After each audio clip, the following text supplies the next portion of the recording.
Hey, hi, hello. Welcome to Diana Emerson today. We are going to listen to the teens who use social media to find murder victims. Town for a friend's wedding and meeting your end at the hands of a psychopathic Tinder date. Many people have had casual encounters via dating apps, but only very rarely do they end so dramatically. Wariana Wright's case is a truly tragic one. She was a young girl with her whole life ahead of her who had no idea who she would meet in Australia's town, Surfer's Paradise. Trigger warning, we will be discussing some mature themes and adult content. This is your chance to turn away, as this case is about to get as upsetting and outrageous as it can get. But if you're ready for it, let's dive in. Wright was born in the Philippines to Beth and Warren. Beth was a Seventh-day Adventist church deacon, and Warren was an engineer and a painter. After having two daughters, they moved to a tiny town called Porirua, north of Wellington, New Zealand. Wariana grew up with her younger sister, Marieza, who she called Reza. The two were as close as twins. Over time, they became increasingly distant from their parents, and as soon as they could, they moved together in a small Wellington flat and got a cat. Reza was especially estranged from Warren, even saying she doesn't have a dad in one of her tweets. Happy Father's Day, Dad, LOL, JK, I don't have a dad. During college, Wariana became an advocate for animal rights. In 2013, she wrote a submission to the New Zealand Parliament asking for animal testing to be outlawed. She was compassionate and intelligent, according to her friends and family, and her biggest passions, apart from animals, were gaming, anime, and photography. In August 2014, Wariana left New Zealand to attend a friend's wedding in the Gold Coast in Australia. She would be gone for 2 weeks, the longest time the sisters had ever spent apart. It had always been the two of us together. She used to say to me, Reza, we'll always be together. It will always be us and 30 dogs. The last thing Wariana told Reza was, I love you, as they were hanging up the phone on the day Wariana flew out. That was the last time Reza heard her sister's voice. Wariana arrived in Surfer's Paradise to attend her friend Haley's wedding. She'd met Haley at her first job as a photographer, and they'd kept in touch over the years. Now that she was in Australia, Wariana was keeping in touch with Reza, asking for photos of their cat. By August 6th, the wedding was over, but Wariana hadn't had such a long holiday in a very long time, and she wanted to explore the Gold Coast a bit longer before she headed back home. On August 7th, 2014, Wariana went to the Dream World theme park. Then she went shopping and sightseeing throughout the town with her childhood friend Savannah. The same day, she matched with someone on Tinder, 28-year-old Gable Tosti. But there was something she didn't know about Gable. She has no idea he slept with more than 180 women in the past 4 years, keeping a log of names and dates of each encounter, and that his personality problems are so severe that a psychiatrist once described him as partially disabled. But Gable refuses to think that figure is uncommon. In this day and age, I'm not sure they're really that uncommon among a lot of guys. I think a lot of single guys. Yeah, it's not really a surprising figure. Gable would not only go for a record, but he recorded his 50th and 100th women and posted about reaching these numbers on a forum. Ask a guy who just reached 100 girls slept with and is kind of depressed. Anything. He went on to explain how the 100th date was a big drop in his standards, but he wanted to get the 100th out of the way. He added that she at least had huge teddies, and that he generally doesn't touch anything below a 7 out of 10. When someone on the forum replied to him that guys who sleep with such big numbers of women are usually insecure and often narcissistic, Gable replied that he's trying to improve his confidence as he has never really had friends as a kid. Okay, well, what about recording every single date he's been on? Is that common too? I used to go out quite a lot drinking. And I have the best memory of hitting record is Go downstairs. Recording your night out is as easy as pressing a button and leaving your phone in your pocket. Sure, but why? Anyway, back to August 7th, 2014. Gable immediately started making naughty comments to Warriana on Tinder, but she seemed to indulge in the conversation. Soon they decided to meet on Cavill Avenue, a busy street in the Gold Coast Center, filled with places to get a drink. At 8:48 p.m., Warriana and Gable entered the Surfers Paradise Tavern Beer Garden, but 3 minutes later, they left the tavern. They decided to go to a supermarket and get some drinks to take to Gable's place instead. Gable lived in an airy apartment in a tall, shiny block, close to the beach as well as the city center. By the way, if you think Gable had a high-paying job to afford that place, think again. Gable was a carpet fitter with a history of scams and a severe alcohol addiction. He started drinking to dangerous levels as a teen, and in 2005 he was arrested for organizing a huge forgery scam. He and his 2 friends created fake IDs for underage kids, earning some $30,000 in the process.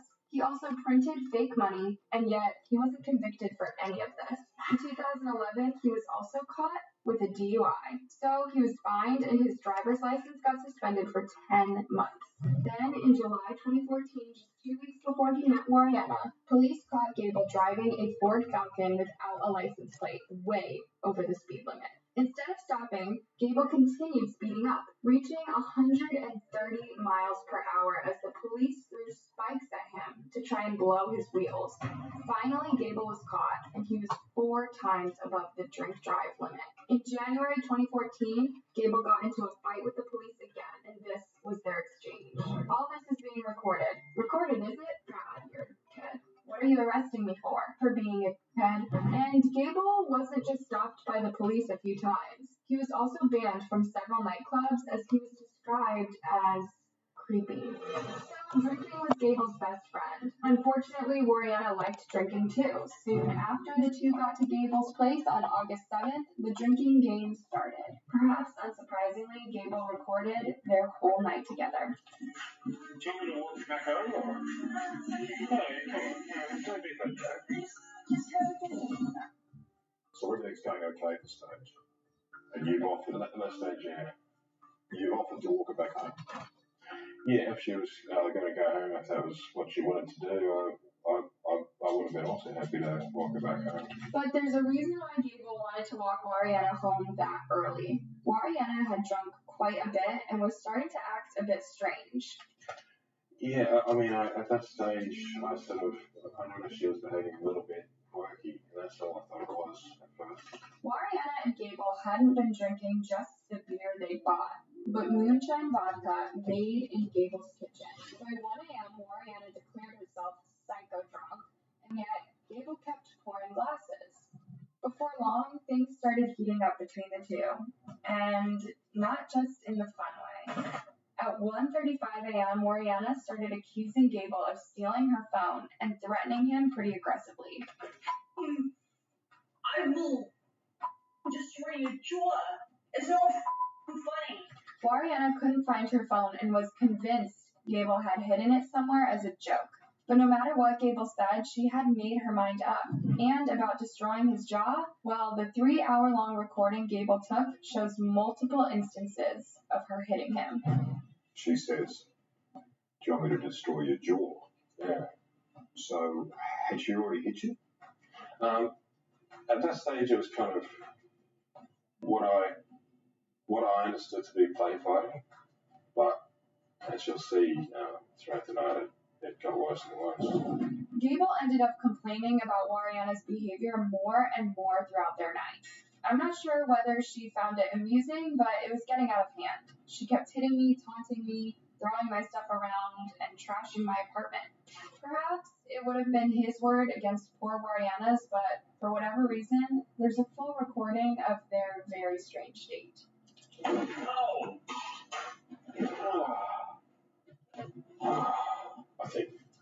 I think that was actually a rock being thrown at me. You caught my name. Yeah, close range too. Warriana had found a dish full of decorative rocks, and she made it her mission to throw them at Gable. At this point, Gable wanted her to leave his apartment, but they were both a bit too drunk to see it through. That's enough. That is more than enough. point, at that point, you decide that's like a totally okay, at the point where I have to pause for a minute and thought, what do I do? How do I sort this out? She can't be in my apartment any longer. Around this time, Oriana can be heard panting and struggling for air. The prosecution would argue that Gable had pinned her to the floor with her face towards the carpet. This is when Gable delivered his horrifying line.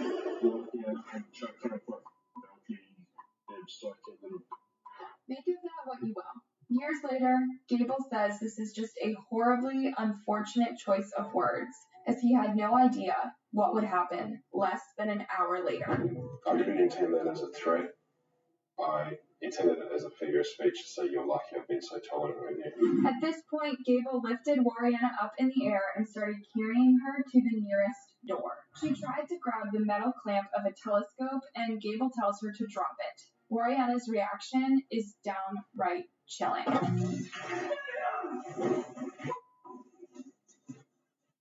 Who do you think you are?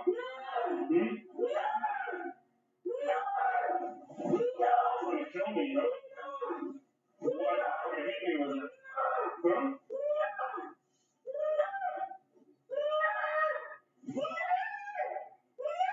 This bit of the recording sent shivers down men's spines, with even Facebook groups discussing what exactly happened during Oriana's last terrifying moments. Scream does no justice to the sound Wright makes. Each no is a primal, stop right now roar that barrels up from her stomach and comes out ragged, edged, throaty. Gable had locked Oriana on his balcony. She was desperate to just go home.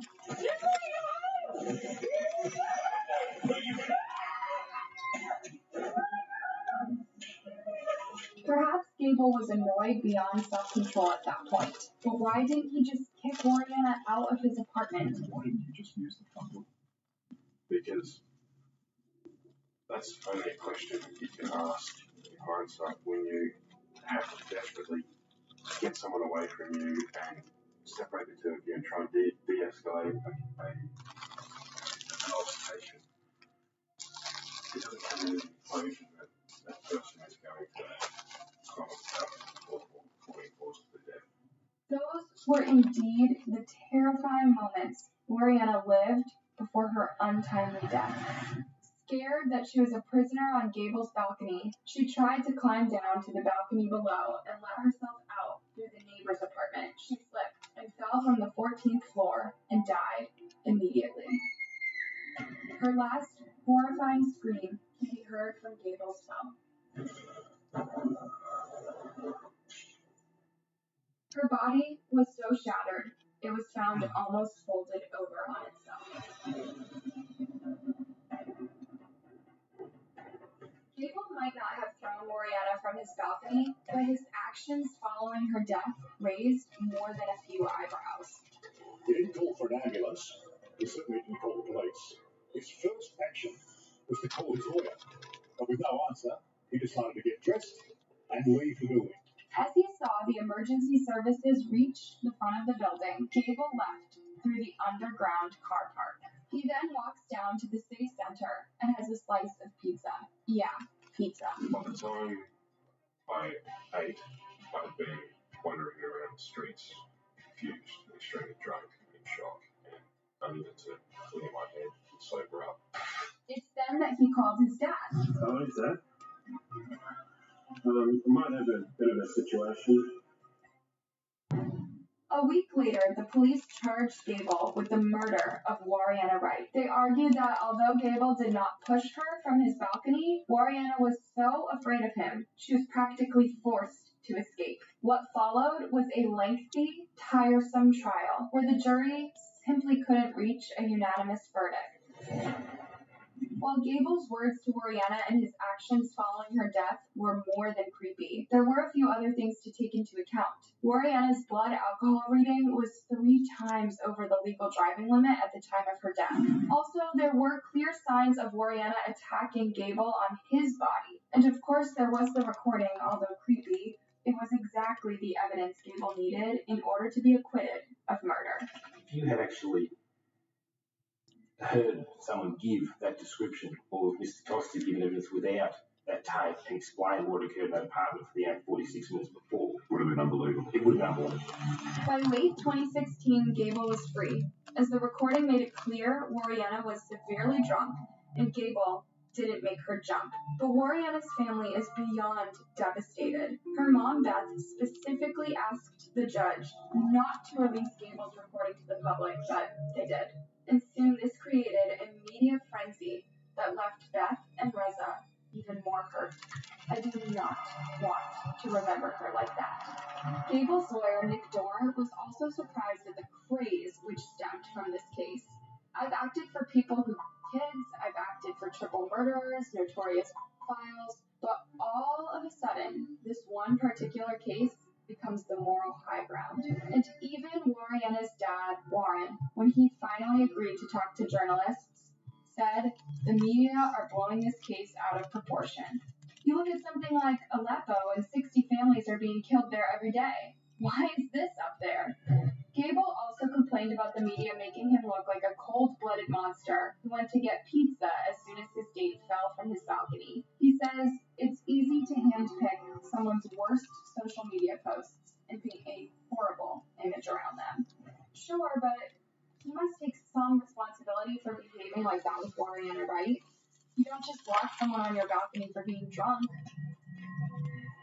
I don't think I could have changed about that night. Such as take it out earlier in hindsight. But you don't get hindsight when you've never experienced something like this in your entire life. Gable remains a very debated character in Australia and New Zealand. While he didn't kill Wariana, their whole date was a very creepy one, and his behavior around women is definitely questionable. Wariana's dad, however, advises the police to find the right punishment for Gable. Meanwhile, Wariana's tragic story remains a cautionary tale for online dating users seeking quick, casual. Peter Johansson, a psychologist who analyzed Wariana's case, said to override lust and just go through their Facebook page, hold a Skype date first, and plan an hour-long initial meeting. No one deserves to go through what Wariana did on her last night. All her family can do now is remember her as the bright, caring person she was, and seek closure in the fact that this story will inspire others to stay safe. And that is the truly tragic story of Wariana Wright.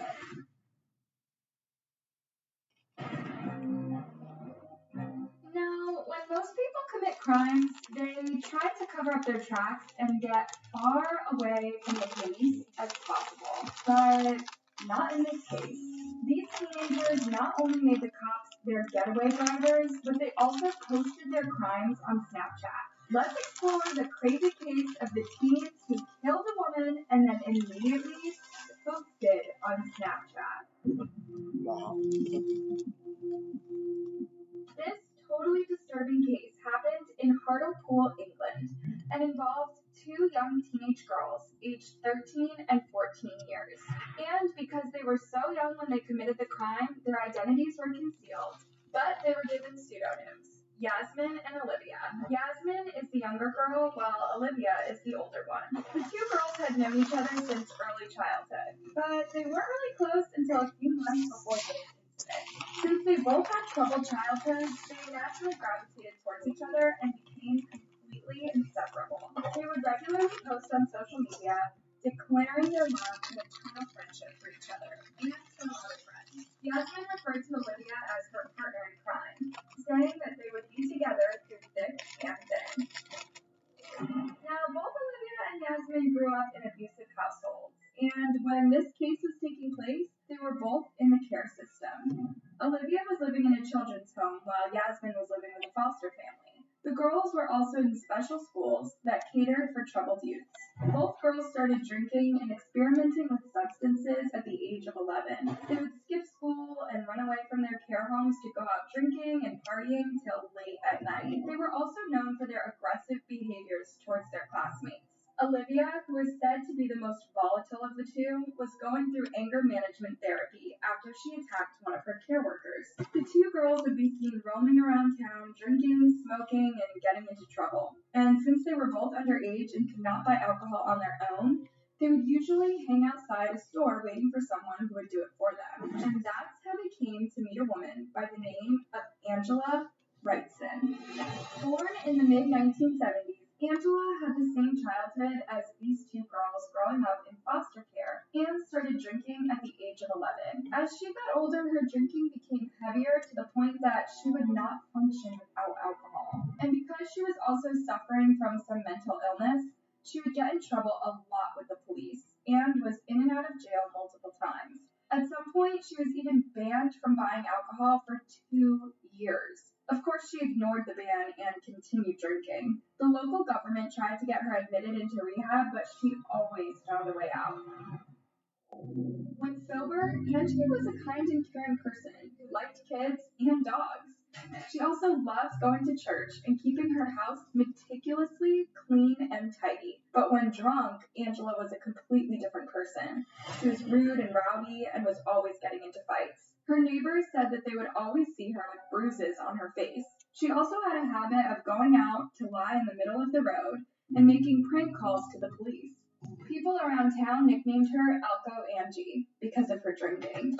She was especially the street, she lived, everybody knew in the street, and everybody thought I looked out for her because she knew she was vulnerable. According to her friends, Angie preferred life in prison to being out there. She found it much easier and safer, and she even made friends there. While in prison, she had a job as a laundrywoman, and she felt appreciated and valued. Upon her release from prison in 2011, Angela, who was originally from Darlington, moved to Hartlepool for a fresh start. She got a boyfriend and made friends with local dog owners who would let her look after their dogs, and she was the happiest she could ever be.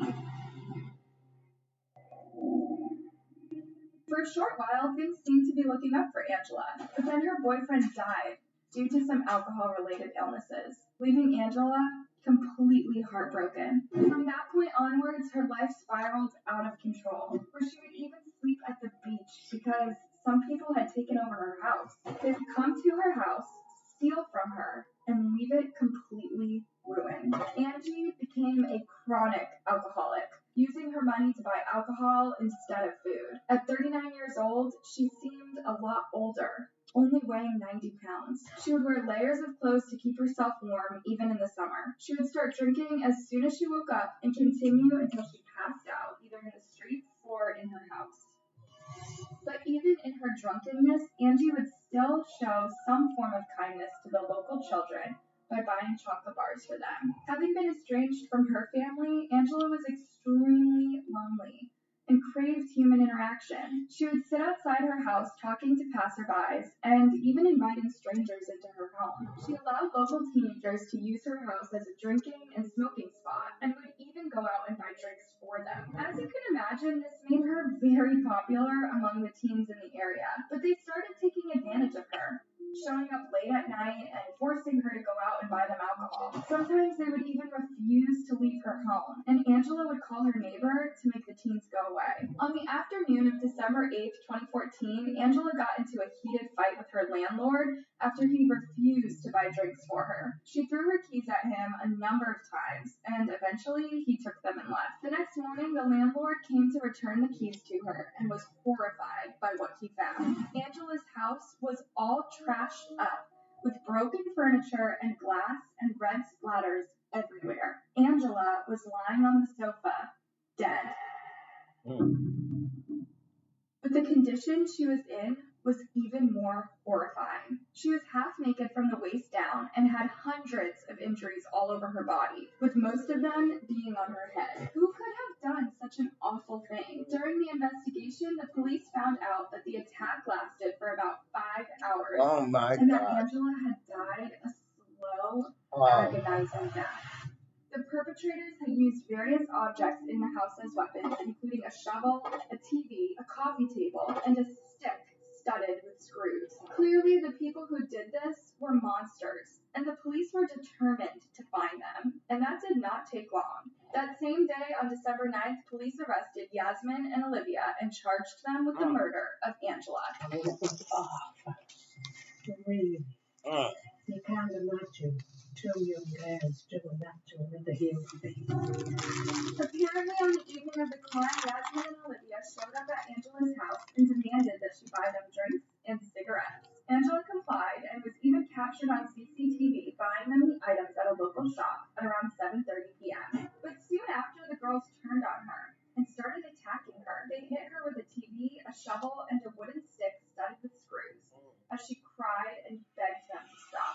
At around 9 p.m., one of the girls posted some disturbing pictures on Snapchat where you can clearly see Angela looking distressed with bruises on her face. The attack continued for hours, and then at around 11 p.m., two of Angela's drinking buddies came over to the house hoping to have a drink with Angela. They banged the door and shouted her name several times, but no one answered. At the time, Olivia and Yasmin were hiding in the bathroom, waiting for the women to leave so they could continue the assault. Angela was probably unconscious or too weak to call for help. One of the women impatiently tried the door and found that it was unlocked. She put her head in, and upon seeing the state of the house, she shouted to her friend saying, "Someone's wrecked Angie's house. You should see the state of it." But the other friend shouted back, "I don't care." So the two women left. This is really heartbreaking because it shows the type of friends that Angela really had. They didn't care at all for her and were only there for the drinks. If they actually cared enough to check on her, Angela would probably still be here today. Some moments after that, Angela and Yasmin started to get bored and decided to go and meet up with a friend. The friend noticed their bloody clothes and was like, "What happened? Why are your clothes like that?" And the girls just said that they had fallen and quickly changed the subject. They hung out with the friend for like 2 hours and then decided to go back to Angela's place. Now, I can probably guess what you're thinking, that maybe the girls had time to think about their actions and were going back to check on Angela and make sure that she was okay. But sadly, you're wrong. These two sickos actually went back to finish what they started. They were captured on CCTV at around 2 a.m., going back to Angela's house to continue the attack. It's not known when exactly Angela died after this, but she actually bled to death. At around 4 a.m., the girls decided that it was time to go home. But since they could not get a cab and none of their caretakers were picking up the phone, they figured, why not call the cops and get a free ride home? And that's what they did. Hello? I'm just reporting that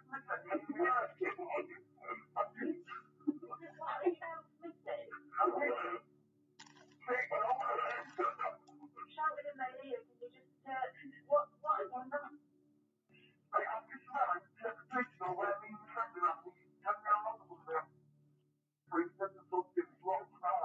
The voices have been distorted in this to protect their privacy, but basically what they did was report themselves missing and asked the cops to come and pick them up. You can hear them giggling and acting like it was the most normal thing to do after you've just committed murder.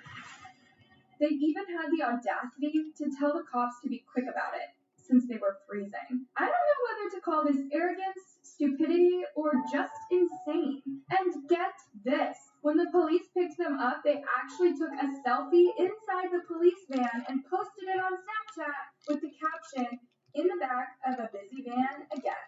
That's insane! Later that morning, Yasmin's foster parents found her bloody clothes and called the cops. It did not take long for the police to piece together the story and bring both girls in for questioning.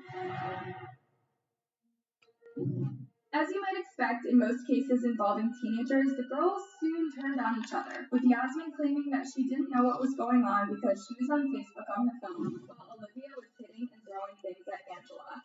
However, the police soon found out that Yasmin was actually the one who orchestrated the attack. They learned that when Olivia was attacking Angela, Yasmin was sitting on the couch smoking and talking to a friend over the phone, and that the friend heard her saying, and I quote, "Kick her head in. Why isn't she knocked out yet? Go on." Rare. Olivia, who was found to have a low IQ between 60 and 70, told the police she didn't know someone could die from anything else other than being stabbed in the heart, in the head, or cancer. The police later found a disturbing image that Olivia had drawn a few hours before the attack that showed a smiling girl plunging a knife into a man's chest and tears running down the victim's face. During their trial, both girls accepted that they were there during the attack, but denied the murder charges. Olivia admitted to manslaughter, saying that Yasmin told her to do it. "I kicked Angie in the head and the face. about 7 times, I think. Then Yasmin told me to kick her again, so I kicked her some more in the belly and head and face. The trial lasted for 7 weeks, and eventually both girls were found guilty of murder and sentenced to life in prison without a possibility of parole for 15 years. As the verdict was being read out loud, both girls broke down into tears, probably just realizing the consequences of their actions. Never come across a crime that's been as terrible as this. I can't imagine that any of my officers have. And the girls just don't seem to understand that. They've never shown any remorse. And hopefully one day they will. Now, after the trial, there was a huge outcry from the public demanding that the names of the killers be revealed. But after a lot of consultation and the fact that both girls were at risk of harming themselves if that ever happened, it was decided that the names should stay anonymous for as long as they lived. Okay. Imagine finding out that your own dad might be responsible for your sister's death. What would you do? The girl in this case was only 12 when her sister mysteriously disappeared. But as she got older, she realized that the man she had looked up to all her life was hiding a really dark secret. And it was up to her to expose him. Let's dive into the case of the girl who solved her sister's 20-year-old cold case by TikTok. Dad's a pervert. Elisa Turney was born in Paradise Valley, Arizona on April 3, 1984. When she was 3 years old, her mom, Barbara Stram, married a guy named Michael Turney, a former deputy sheriff that she thought was her knight in shining armor. Michael adopted Elisa, and the couple had their daughter together, Sarah, in 1988. Sadly, when Elisa was only 8 and Sarah was 4, their mom died of lung cancer, leaving Elisa and her sister in the care of Michael. Sarah said that she and Elisa, although would fight like normal siblings, were very close. She described her sister as loving and kind, but strong. After their mom died, Elisa became like a second mother to Sarah, teaching her everything that she knew. It was like every girl in the early, 2000s with silver eyeshadow and bracelets all up her arm and a big, huge smile. In my life, there was no one cooler than Alyssa. According to Sarah, Elisa always wanted to be a mom and had even took child development class in school. When this incident happened, Elisa was 17 years old, had a boyfriend, and worked part-time at a fast food restaurant. She was described as a normal, spirited teenager with a rebellious streak. She experimented with pot and sometimes skipped classes, though she was a good student. Elisa's friend said that Michael was a strict parent who regularly searched Elisa's belongings, monitored her phone calls, and sat outside the restaurant where she worked to see what she was up to. Interestingly, Michael was not as controlling and possessive of his daughter Sarah as he was with Elisa. Sarah would later say in an interview with NBC's Dateline, he was always frantic about her, always had to know where she was and what she was doing. He was very overbearing, but he wasn't like that with me. On May 17, 2001, Elisa had just finished her junior year at Paradise Valley High School. Sarah said that she remembered that her sister was super excited for summer and was planning to attend a graduation party later that evening, but she never did. In fact, no one would ever see her again. Later that evening, Sarah and her dad got home and found Elisa's usually neat room in a mess, and Elisa was nowhere to be found. They tried calling her phone, but her phone buzzed inside the room on her dresser. Beside it was a note addressed to them that read, Dad and Sarah, when you dropped me off from school today, I decided I am going to California.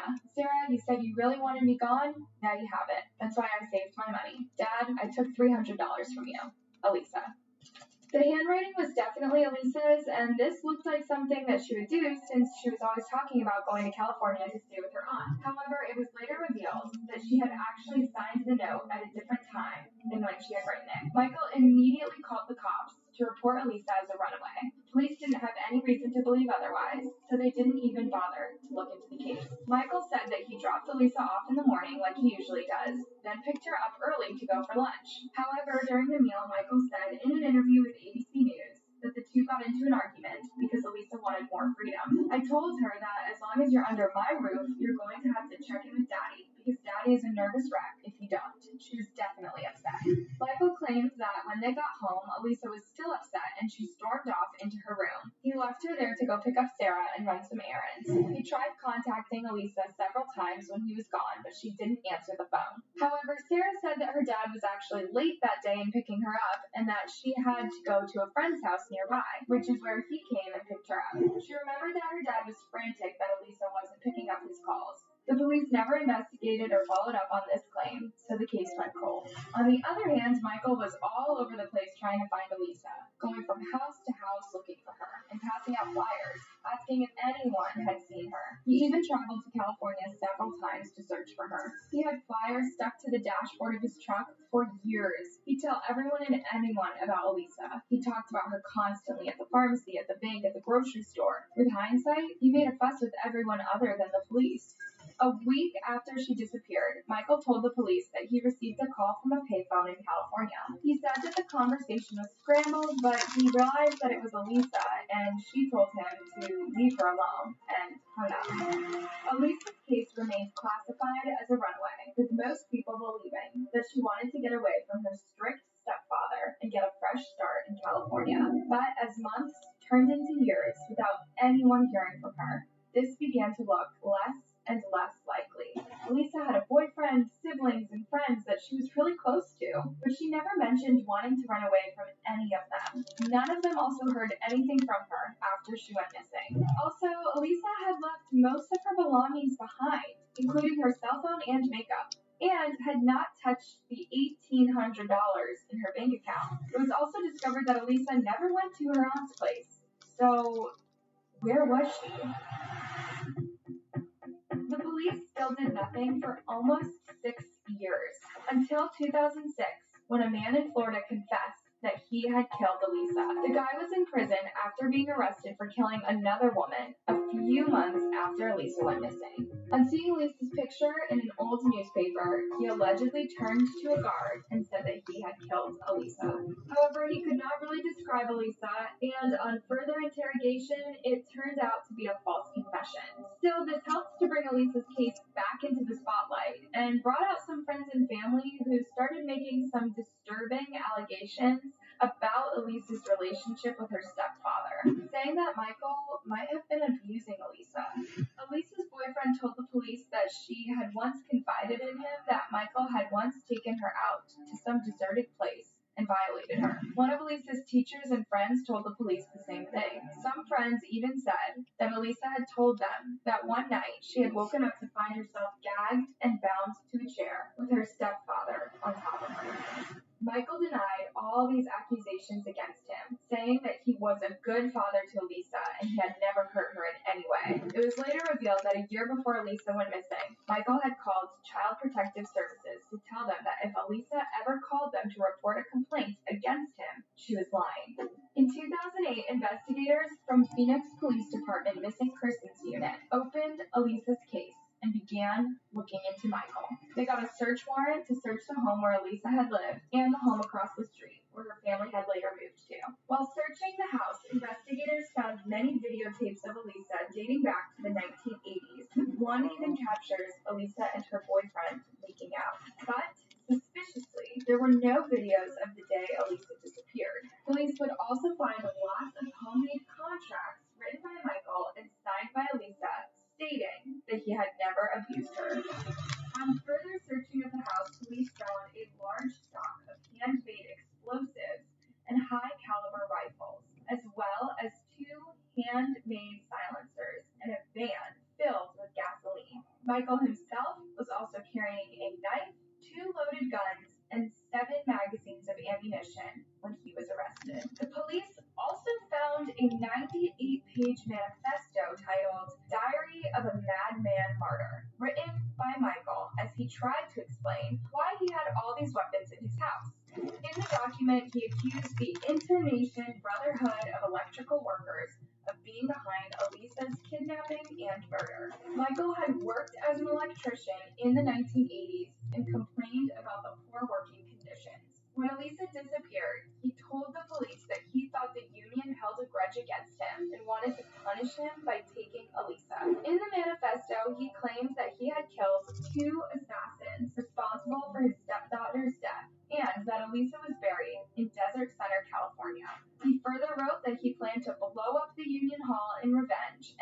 gun down any survivor before ending his own life. The police believe they may have stopped him just in time, as they found the weapons and explosives on December 11th, and the next union meeting was scheduled for December the 15th. In an interview with ABC News, Michael denied wanting to blow up the Union building, but admitted that he was going to end his life in order to bring attention to Elisa's case.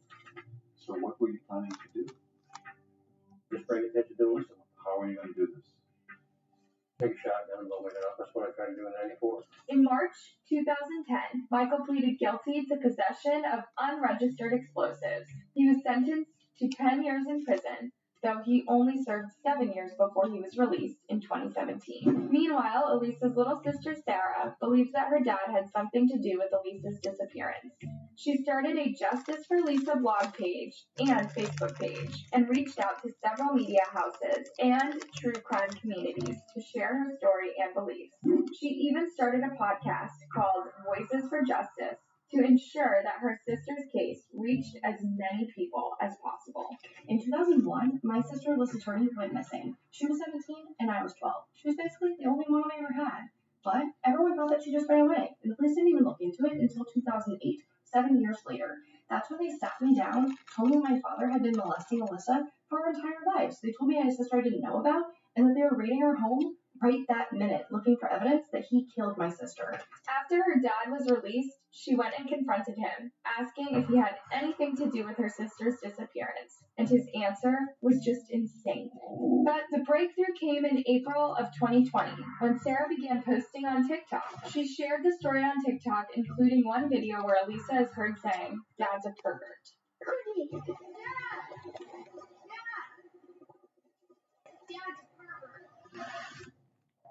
The case blew up after this, getting millions of views. And in August 2020, Michael was arrested and indicted by a grand jury on second-degree murder charges against Elisa. What do you think about this case? Let me know your thoughts down in the comment section, and don't forget to like and subscribe